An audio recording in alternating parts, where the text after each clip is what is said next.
Hey everyone, and welcome back to another video. Today I'm going to show you how you can add block on Android. It's pretty easy. I'm going to show how you can do it. So normally on a PC or something, if you want an ad blocker, you would download an extension to it, and from the extension it can block the ads. Okay, but on Android, basically on Chrome, you cannot have these options, or this option of the extension. So basically, you need to download a different app or a different browser that you can use, to have an ad blocker.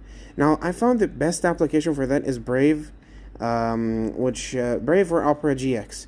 Both of them have inbuilt ad blockers that could just basically block for you all the ads. Okay, so when I downloaded Brave over here, as you can see, when I used it, it 4.7K trackers and ads blocked, 160 megabyte estimated data saved, and 3 minutes of the data saved. This is basically one of the best browsers you can use on phone, so you can navigate the internet without any ad blocks. So it's this easy. So this is the only way you can do it. So, and the easiest one I found. So yeah, guys, thank you so much for watching. Don't forget to like and subscribe, and I'll see you.